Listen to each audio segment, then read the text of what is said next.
de la Reforma. Y luego tuvo que añadir, pues Michael hoy hace un aperitivo, porque vamos a empezar con uno de esos slogans. Digamos que tenía tantas ganas de empezar con la Reforma que me adelanto un poco, una semana. Entonces haremos entre hoy y un día el mes que viene, haremos 2 veces uno de los slogans, sola fide, sola por la fe. Es lo que vamos a estudiar hoy. Vamos a estudiar la cuestión de la justificación por la fe, sola por la fe. Y para hacer esta charla esta mañana me enfrento como predicador a 2 problemas principales que me gustaría quitar del medio, si puedo, antes de entrar en materia. Mi primer problema es que entre vosotros habría todo nivel de conocimiento de este tema. Habrá gente que sabe más que yo, habrá gente que sabe igual que yo y otros que no sabéis nada de este tema, que es todo nuevo. Como digo, a otros sabrán igual o más que yo. Entonces tengo que de alguna manera agradar a todos y esto es una de mis dificultades esta mañana. Para los que os cuesta este tema, que es nuevo, esto de la justificación por la fe, pues os suena a chino esto, pues os lo voy a poner bastante sencillo, servirá como introducción al tema para vosotros. Y los que sabéis más, que sois más expertos, pues os ofrezco 2 cosas. Primero, una encuesta que tenéis en el boletín que podéis intentar contestar para entretenerlos en las partes más aburridas esta mañana. Podéis intentar verdadero o falso sobre 6 cuestiones que os planteo. Si me acuerdo al final os daré las respuestas, por lo menos mis respuestas. Y también a vosotros, los más expertos, pues por lo menos hoy podéis escuchar mi planteamiento, que es un poco diferente, y opinar después conmigo lo que opináis de cómo lo he planteado esta mañana. Mi primera dificultad, pues, es que hay distintos niveles de conocimiento entre vosotros. Mi segundo es que de entrada lo que se plantea esta mañana podía parecer un poco irrelevante para mucha gente. Porque voy a preguntar con Martín Lutero, voy a preguntar, ¿cómo puede el hombre estar justificado ante Dios? Y me atrevo a decir que seguramente nadie aquí haya pronunciado estas palabras. Habéis hecho muchas preguntas en vuestra vida, pero dudo que haya gente aquí que haya pronunciado esta pregunta con estos términos, por lo menos. ¿Cómo puede el hombre estar justificado ante Dios? Esto es un lenguaje que no solemos usar. Entonces, de entrada, a primera vista, parece que a mí no me corresponde esto. Y muchas veces los predicadores tenemos la sensación que estamos respondiendo a preguntas que no estáis haciendo. Es lamentable que cuando tenéis esta sensación, pero a veces estoy aquí abordando un tema, una cuestión que igual vosotros ni siquiera planteáis la pregunta. Y podría ser el caso esta mañana, pero quisiera convenceros que no es así. Que realmente, aunque no pronunciáis estas palabras como tal, que sí que la inquietud básica de Lutero es tu inquietud básica también. Que en el fondo todos hacemos esta pregunta sobre la justificación, aunque no usemos estas palabras. Hay muchas versiones de la pregunta. A veces preguntamos, pensando en nuestra vida,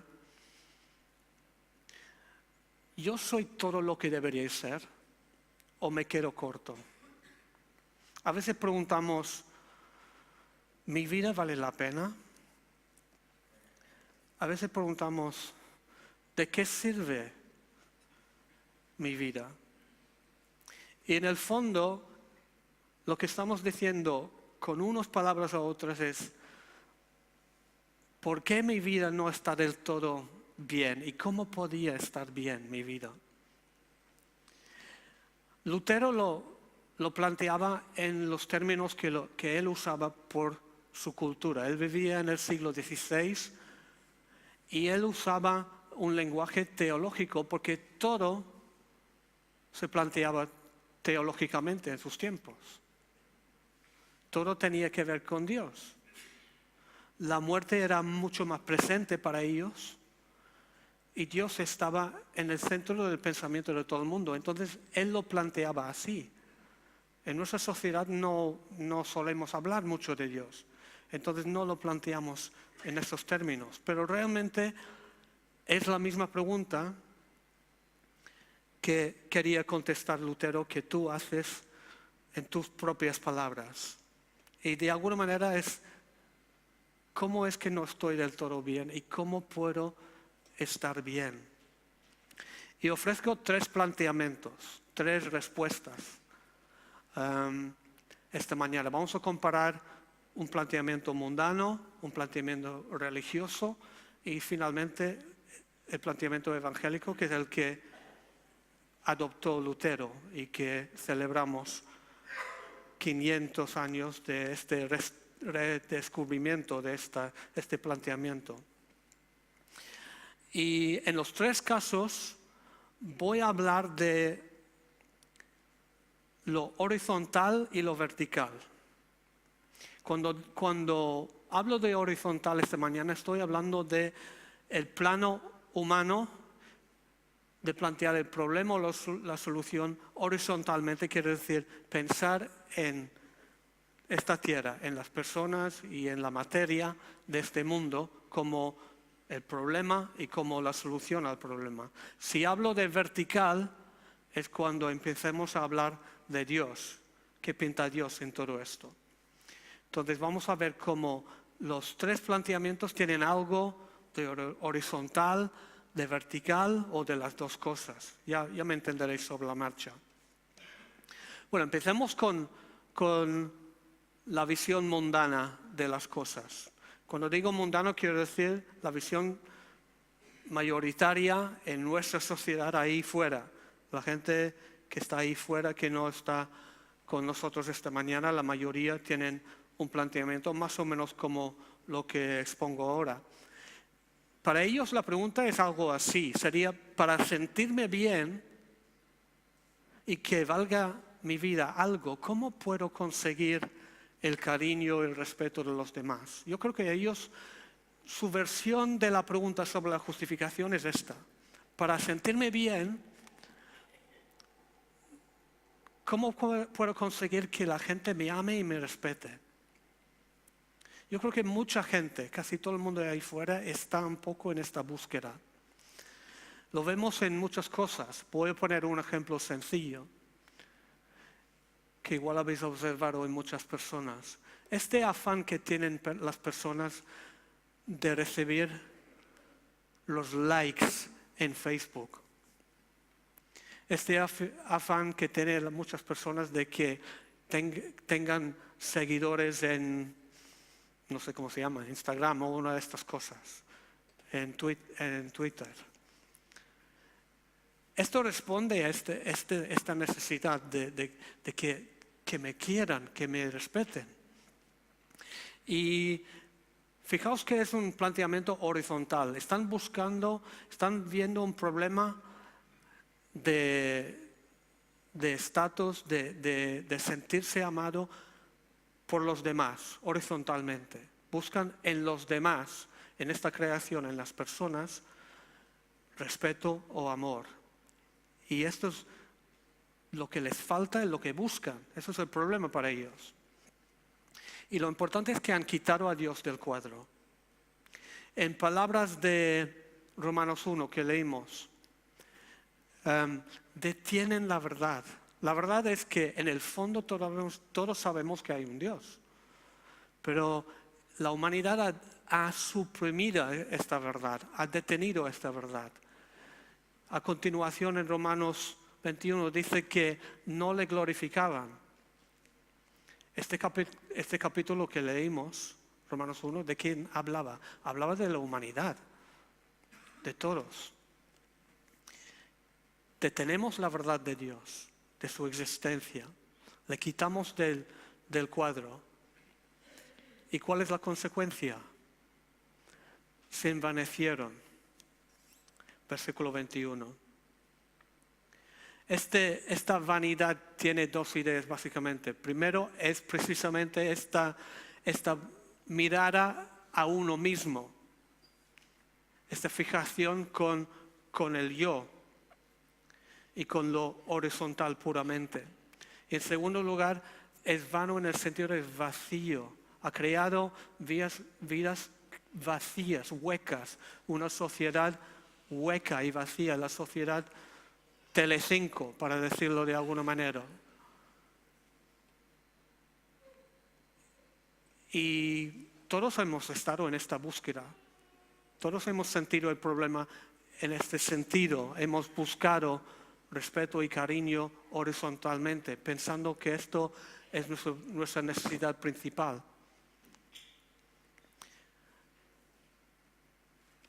Pero aunque encuentres una medida de respeto o amor aquí, creo que todos nos damos cuenta que no es suficiente, que no nos trae la paz, que no nos libra de la culpa y que no nos da una tranquilidad. ¿Por qué? Porque hemos dejado a Dios fuera del cuadro. Y aquí entra el segundo planteamiento, que es lo religioso. En el planteamiento religioso progresamos un poco porque empezamos a decir, mi problema no es tanto con lo horizontal, sino que realmente en el fondo todos mis problemas vienen de mi relación con Dios. Y empezamos a plantear el problema, por lo menos en términos teológicos, como Job 9:2. Que hace precisamente esta pregunta: ¿cómo se justificará el hombre con Dios? Y todas las religiones parten un poco de esta premisa, de esta idea, de que algo falta. Si tengo un problema en el fondo, debe ser con lo divino que tengo ese problema. En el caso de Lutero, pues él encontró inicialmente una solución religiosa a ese problema. Él sabía que estaba alejado de Dios y el sistema religioso que él conocía era la Iglesia Católica medieval. Y este sistema proponía básicamente dos cosas para Lutero.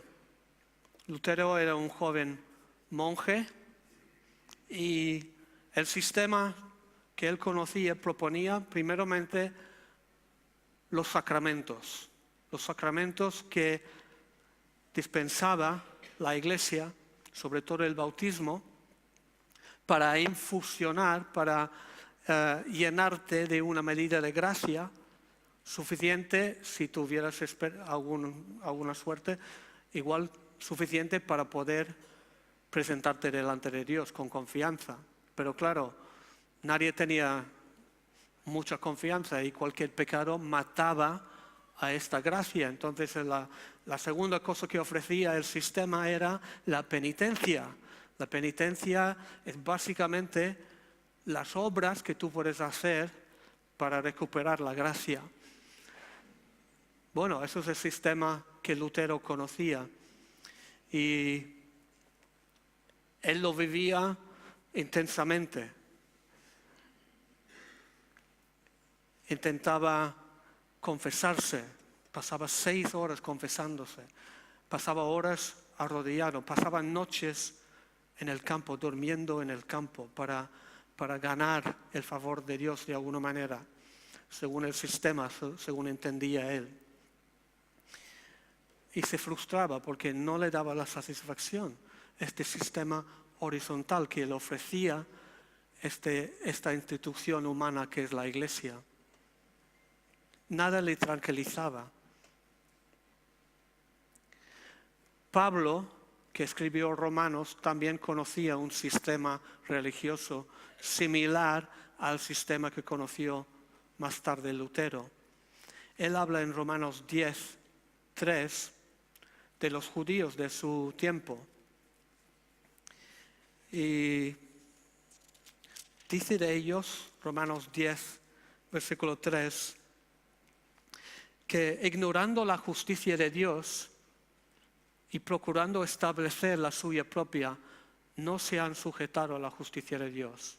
Es una búsqueda de establecer tu propia justicia en un plano horizontal. Y es una búsqueda frustrante en la cual hemos estado también muchos de nosotros.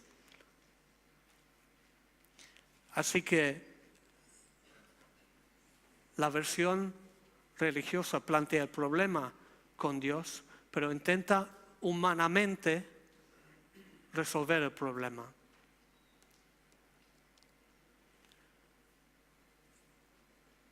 Y llegamos a la solución evangélica. Comparte esta tercera visión de las cosas. Plantea o comparte con la visión religiosa el mismo diagnóstico prácticamente del problema. Dice que tenemos un problema, en primer lugar, en el fondo con Dios. Que nuestras inquietudes fundamentales vienen de que la relación con Dios no está bien. Y realmente todos los problemas humanos, con nosotros mismos, con nuestros semejantes, con nuestro entorno, están a raíz de nuestra lejanía del Creador. Pero lo que diferencia el planteamiento evangélico es que también la solución se entiende verticalmente. Entendemos, como entendió Lutero, como entendió Pablo, que la solución tiene que venir también en relación con Dios, y venir de Dios. Ahora, la palabra clave aquí para Lutero y para nosotros es una de las palabras que hemos leído en Romanos 1:17.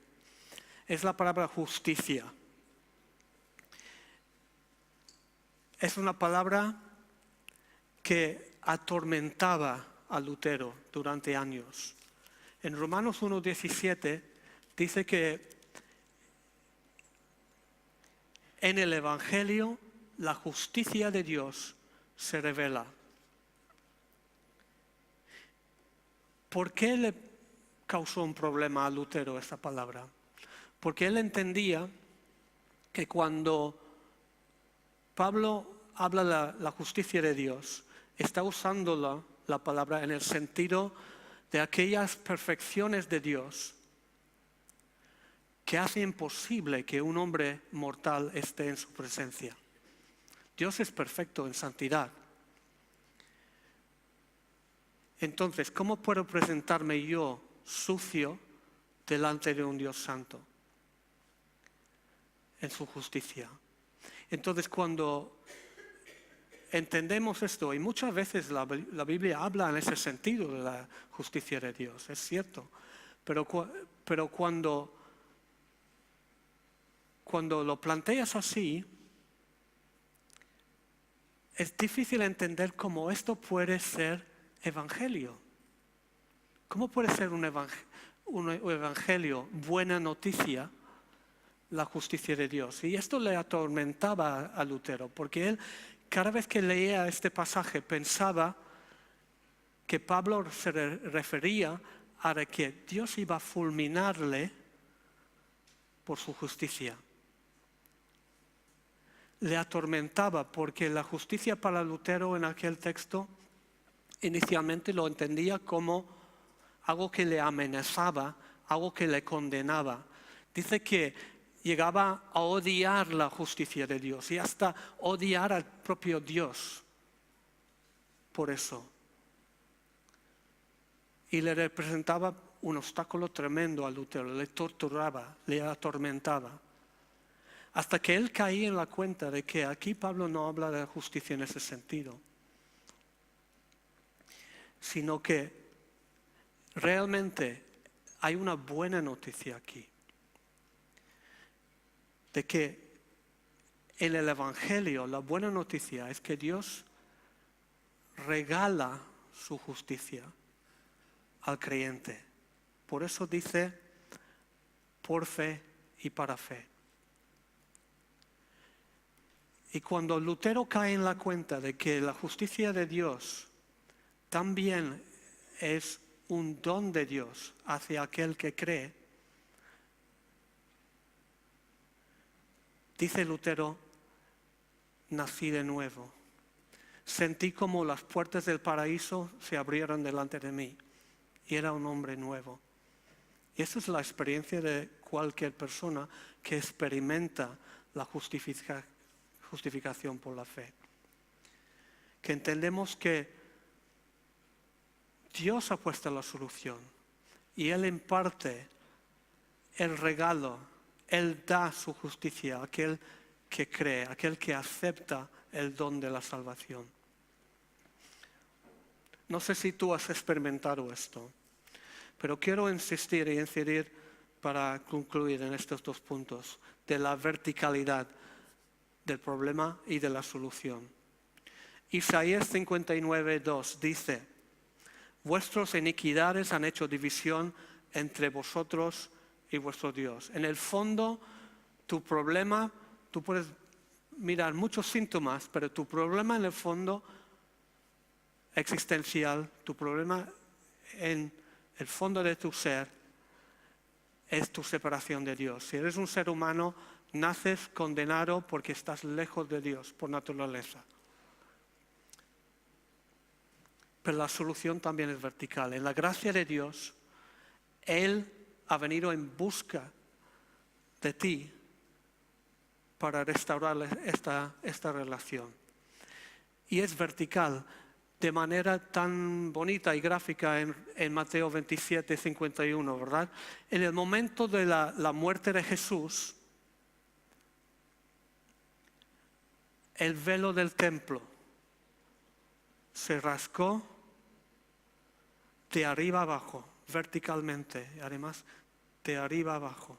¿Simbolizando qué? Simbolizando que aquello que nos apartaba, que nos ocultaba, que nos separaba de Dios, está quitado del medio.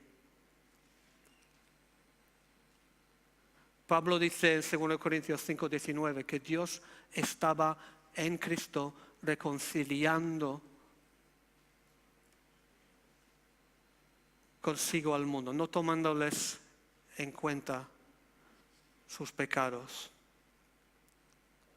Esto es la verticalidad de la solución.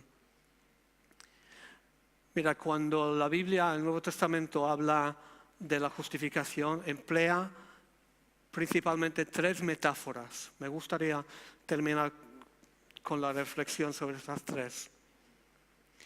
Dice que la justificación es como una cuenta bancaria, es como un juicio en un tribunal y es como unas ropas. En la figura de la cuenta bancaria es la cancelación de una deuda, como hemos leído hace un momento. Dios te cancela. Si tú lo recibes por fe, cancela tu deuda y además pone riquezas en tu cuenta a tu favor, las riquezas de Cristo. Habla de la figura también en el Nuevo Testamento de un juicio en lo cual Dios, si tienes a Jesús abogando por ti, Dios te declara inocente, y no solo inocente, justo delante de Él, aunque realmente eres culpable de tanto, te declara justo. En tercer lugar, dice que al creer, Dios te quita tus ropas sucias, todas tus vergüenzas, y te pone un mantel blanco.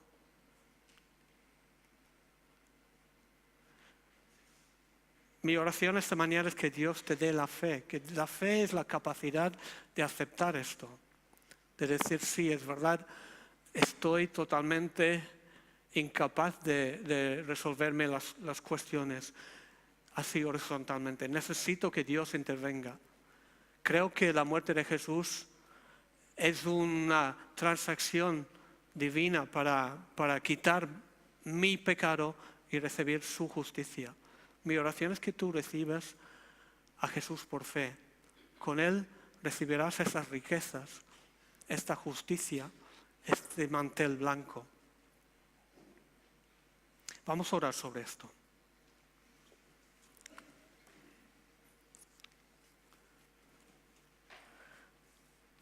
Para cada uno de nosotros, un día tendrá que presentarse delante de ti. Y de verdad que somos incapaces en nosotros mismos. No hay nada en mí que puedo ofrecer que de alguna manera me dé confianza ante ti, porque eres grande y sublime y limpio, y yo soy todo lo contrario. Pero te doy gracias porque has encontrado una manera de solucionar esto, de limpiarme, de justificarme y de darme cierta confianza ante ti.